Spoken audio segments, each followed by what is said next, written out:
మంచిది. మరి ఈ సమయంలో దేవుడు మనతో మాట్లాడిన మాట, పైన వారం ఒక మాటను మీరందరూ చెప్పింది.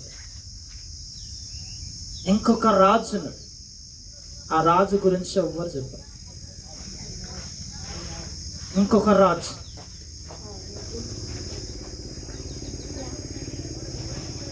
చప్పట్లు కొట్టండి పాస్టర్లకు. ప్రైజ్ ది లార్డ్, హల్లెలూయా. 2వ దినవృత్తాంతంలో 26వ అధ్యాయంలో ఉజ్జియా దేవుని ఆశ్రయించినంత వరకు ఏం చేసిన ఆయన? 52 సంవత్సరములు ఏలుడు రాజ్యాన్ని. అమ్మా ఇంటుండ్రా అందరూ? హల్లెలూయా. దేవుని మాట గనక నువ్వు వినకపోతే, దేవుని మాటలు విన్న వీరందరూ దేవాదేవుడు ఏం చేస్తాడో తెలుసా? పరలోకానికి తీసుకుని వెళ్తుంటే, దేవుని మాటలు మీరు వినకుండా మీరు ఉన్నట్లయితే మీ మీదకి ఏమొస్తుందో తెలుసా? చదువు మాట. దేవుని మాటను వినకపోతే తీయండి ఒకసారి.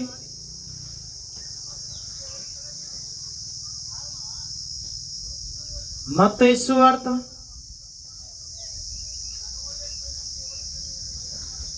5వ అధ్యాయము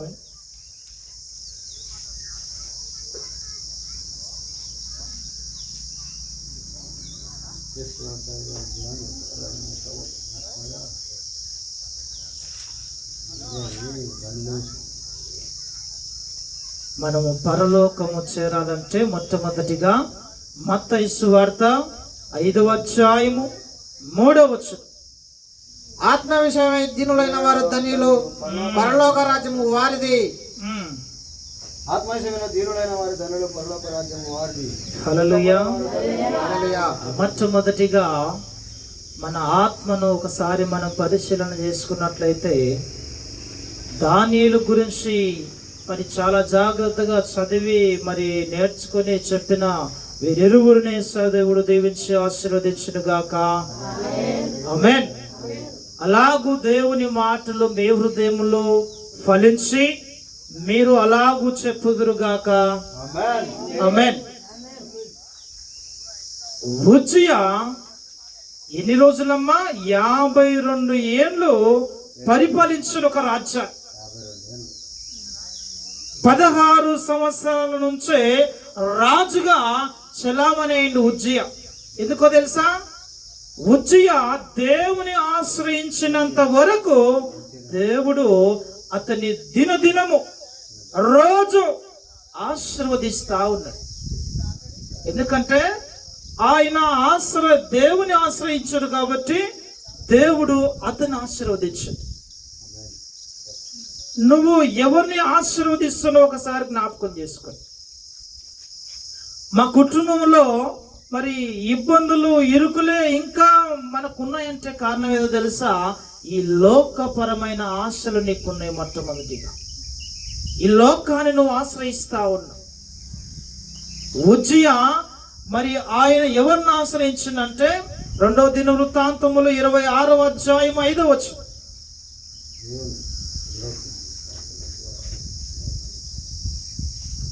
చదవండి.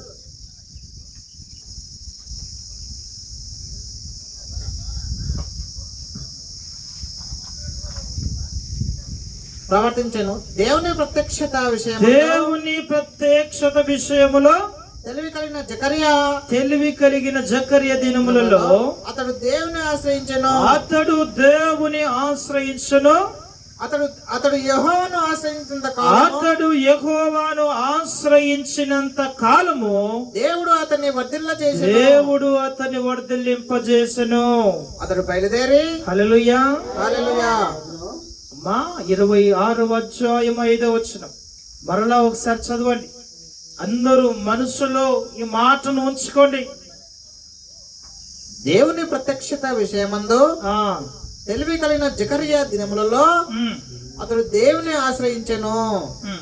అతడు యెహోవాను ఆశ్రయించుతున్న కాలము దేవుడు అతన్ని వర్ధిల్ల చేసెను.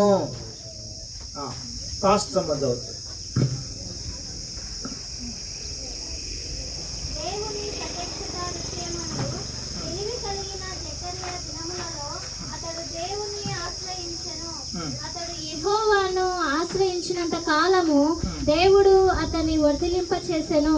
హల్లెలూయా. శంకరన్న కూడా చదువుతారు. దేవుని ప్రత్యక్షత విషయమందు తెలివి కలిగిన జకరియా దినములో అతడు దేవుని ఆశ్రయించెను.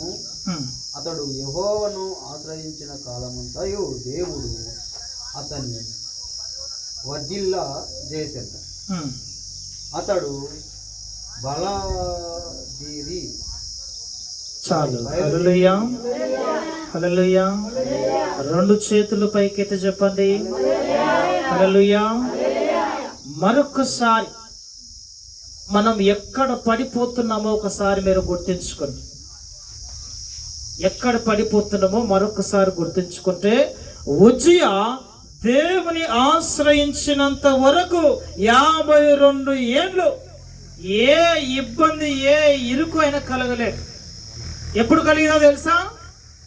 రాజు అయిన తరువాత. ఆ మాటను చదవండి. రాజు అయిన తరువాత మనస్సున గర్వించిన మనిషి. ఈ వాక్యం ఎప్పుడు చెప్పింది? ఈ వాక్యం ఎవరైనా చెప్పారా మీరు? చెప్పలే కానీ మనసులో గర్వించడం చెప్పినాను. నాశనమునకు ముందు ఏం నడుస్తుందమ్మా? గర్వం నడుస్తుంది. పడిపోవటకు ముందు అహంకారమైన మనస్సు నడుచునని పోయిన వారు మనం నేర్చుకున్నాం. సామెత గ్రంథంలో ఉంటుందమ్మా. అయితే ఈ 26వ అధ్యాయము మరొకసారి మనం 16వ వచనం మనం చదువుకుంటే, చదవండి మైకున్నోళ్ళు. దినవృత్తాంతములు 26వ అధ్యాయము 16వ వచనం. ఎందుకు ఆ రాజు పడిపోయిందంటే కారణం ఇప్పుడు మనం తెలుసుకుందాం. అయితే అతడు స్థిరపడిన తరువాత అతడు మనస్సున గర్వించి చెడిపోయెను. హల్లెలూయా.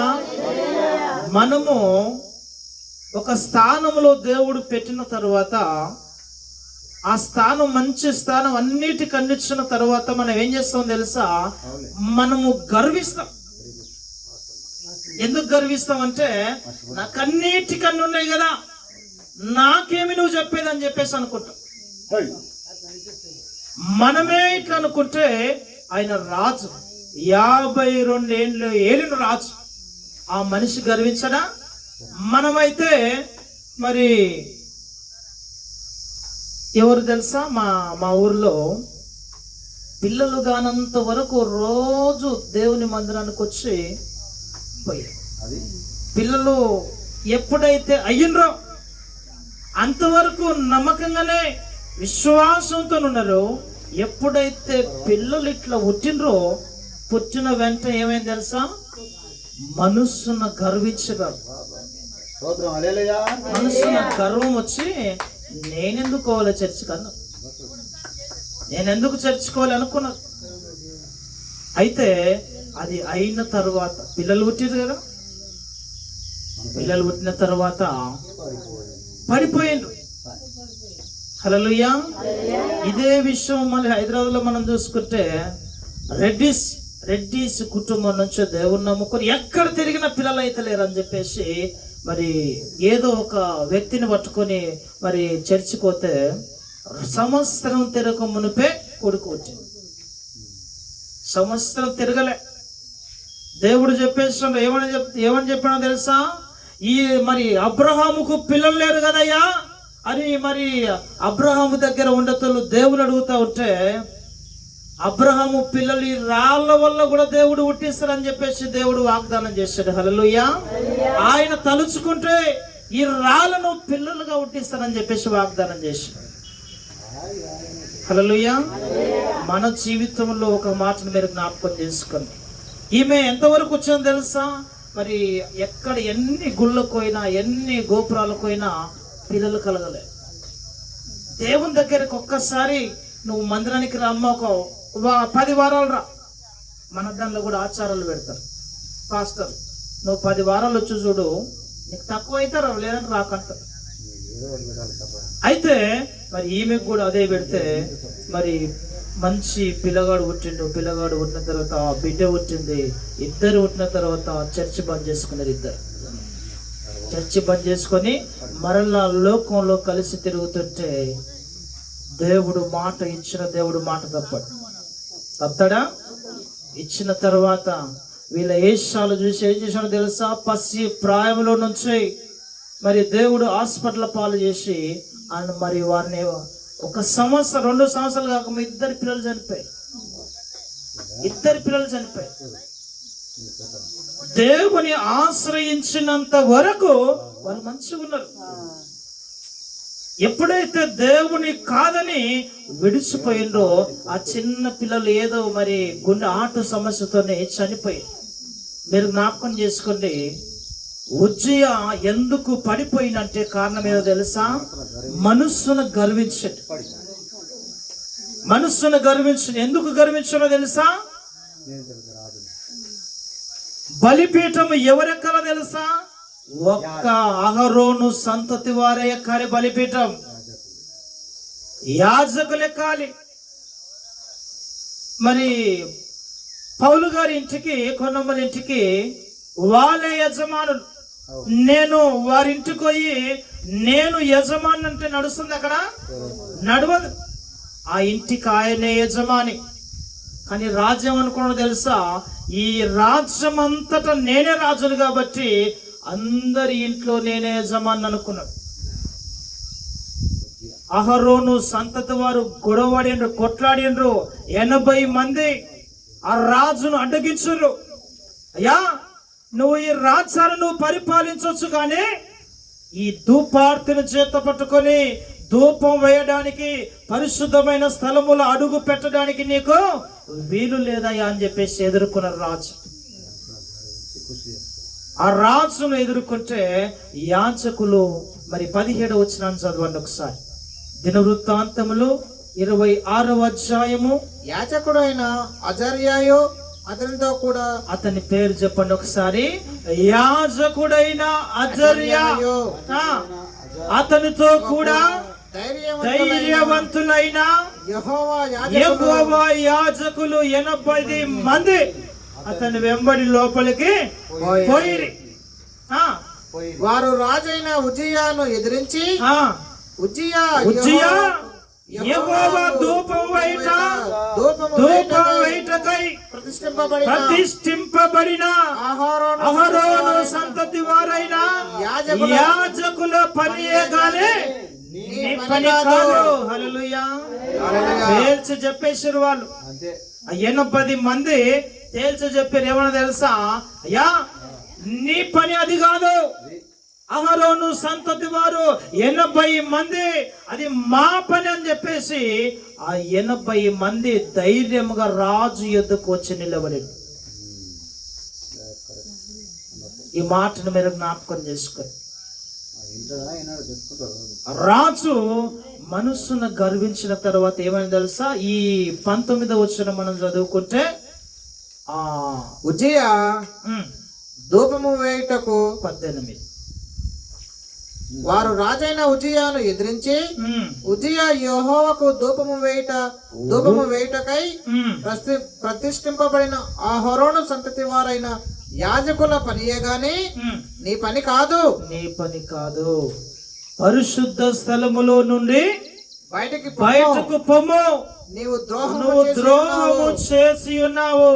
దేవుడైన యెహోవా సన్నిధిని ఇది నీకు ఘనత కలగజేయదని చెప్పగా ఉజ్జియా ధూపము వేయుటకై ధూపార్తిని చేత పట్టుకొని రౌద్రుడై యాజకుల మీద కోపము చూపెను. హల్లెలూయా.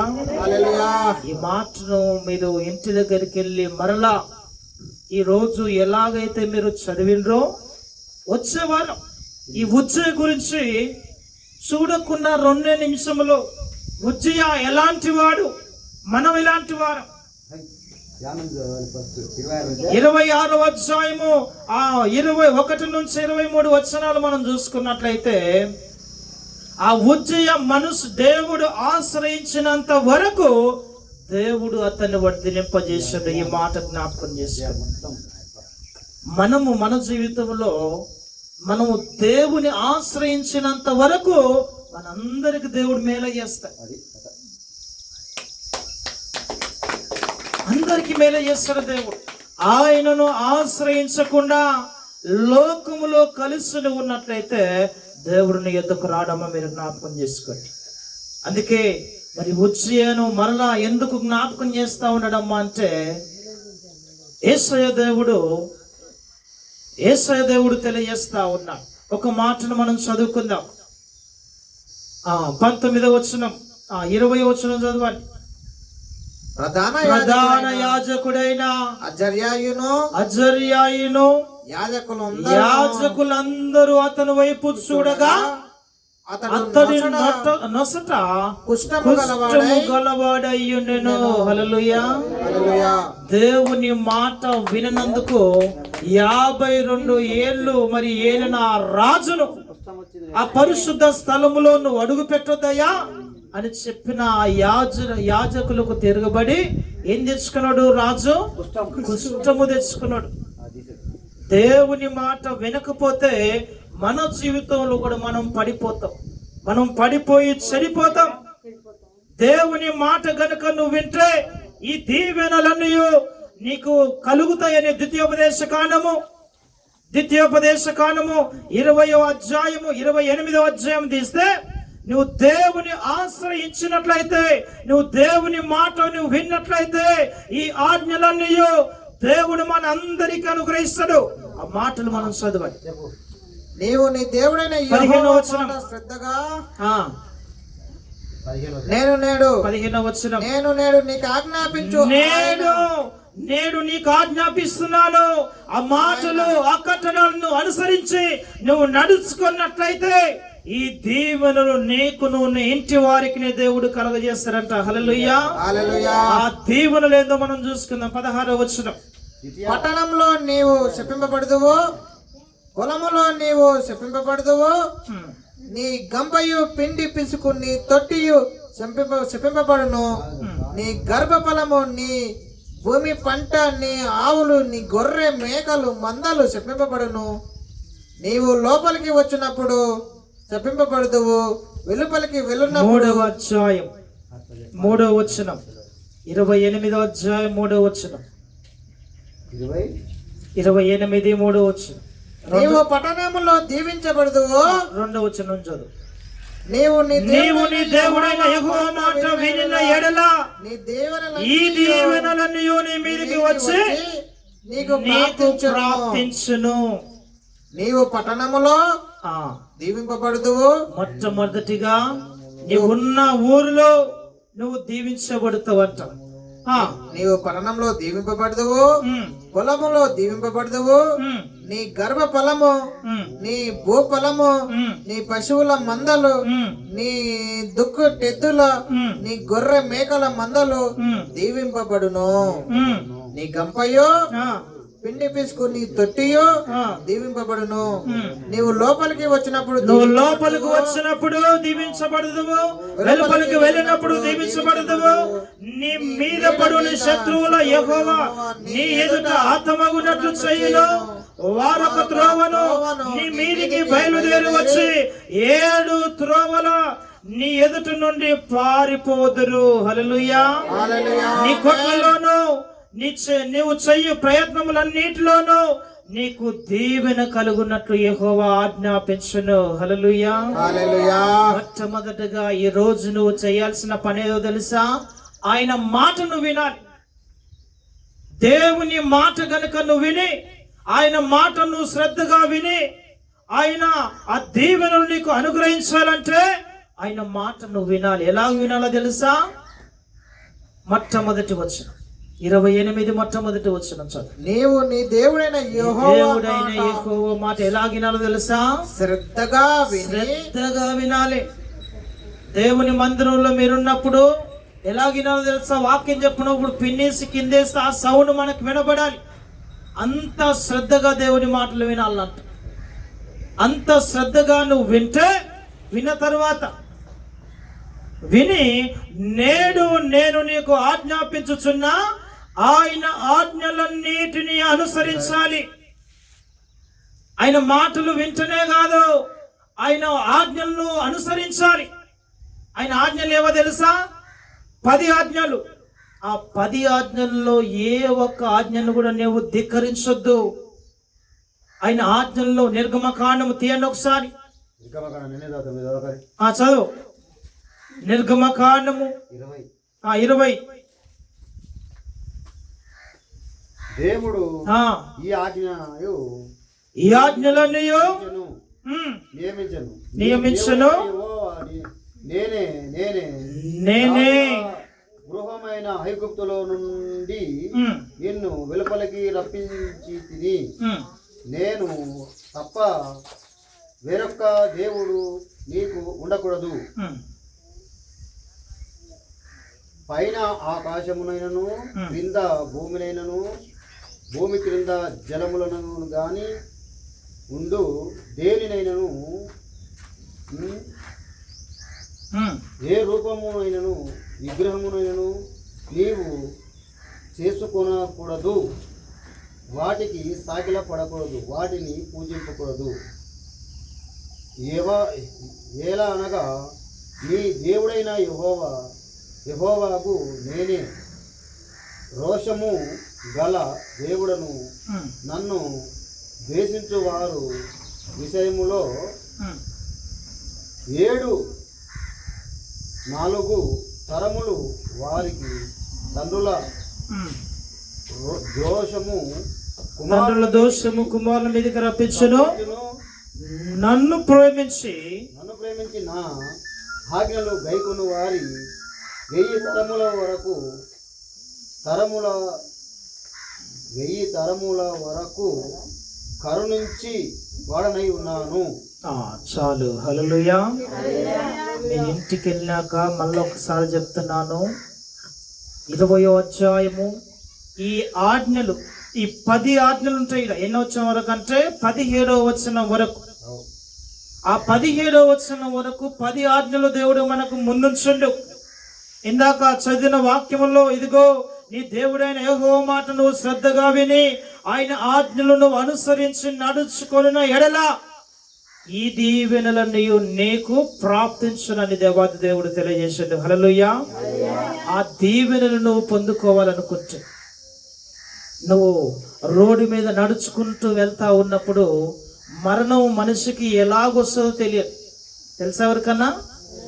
నువ్వు రోడ్డు మీద పోతున్నప్పుడు ఆ రోడ్డు మీద నువ్వు ఉన్నప్పటికీ దేవుడిని ఏం చేస్తానంటూ, నీవు ఎక్కడున్నా నీ ఉన్న స్థలమును నేను దీవిస్తానంటున్నా. మాటను చదవండి ఒకసారి. 28 2వ వచనం.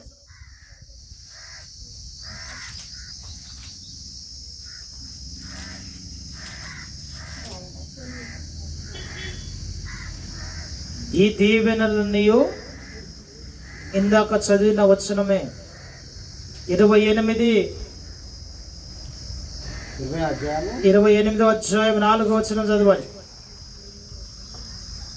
6వ వచనం చదవండి. Page number 168.